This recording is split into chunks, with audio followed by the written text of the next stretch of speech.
I am at the little kids table here in the living room, and the new Gravely we picked up, the 432, had a shift plate, which is the same that I need for the 424. So what I did is I put that on top of this good old wash machine lid that I found out in the scrap pile, and I traced it out. And then I will take my grinder and I'll cut that out, and then I'll have a shift plate cover for the 424. I figured you all would want to see this, kind of the way we have to do things around here. But we make do. I don't know what happened. I thought I had all this on video, cutting this out, but somehow it didn't save.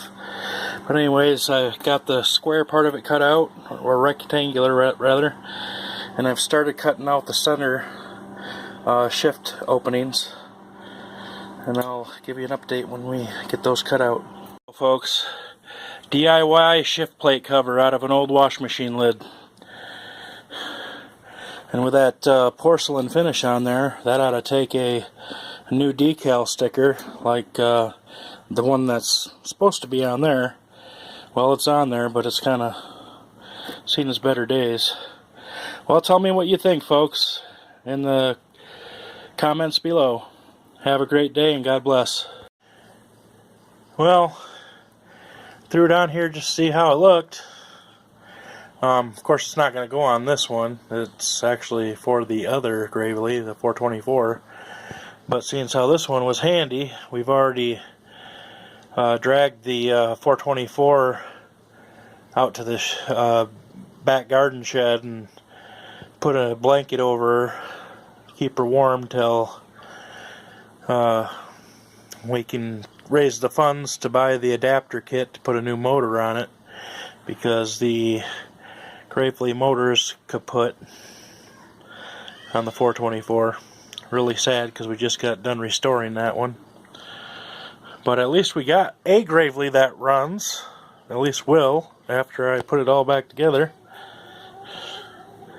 So I think that'll work pretty good. It's amazing what you can do with an old wash machine lid.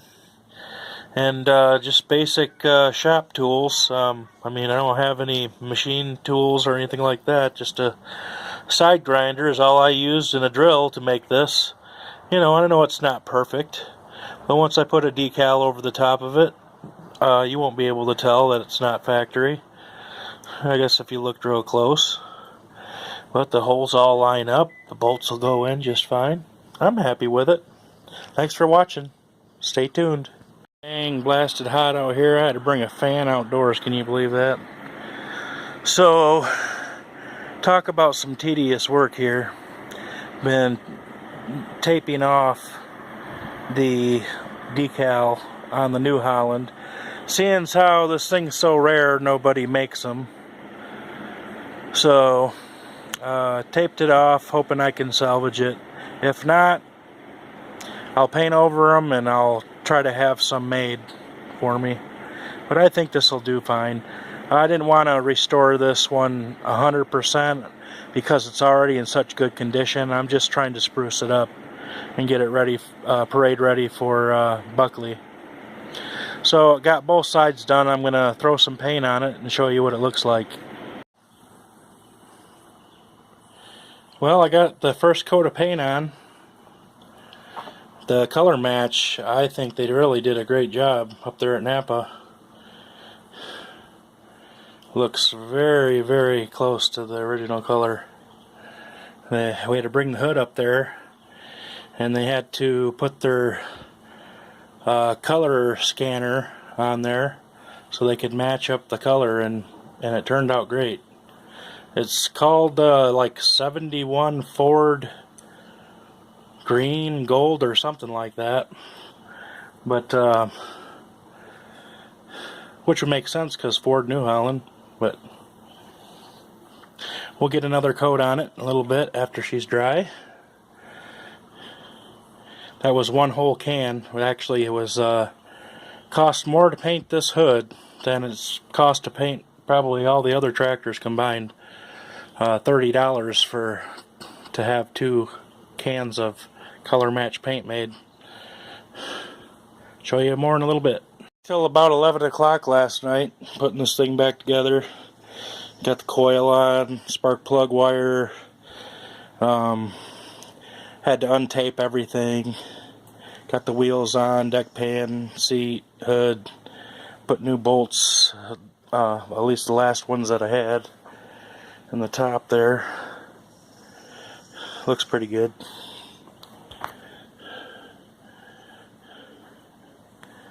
Gotta check out this rear end.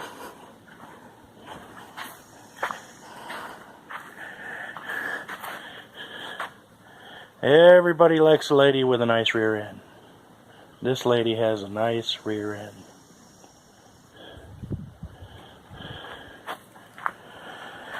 But this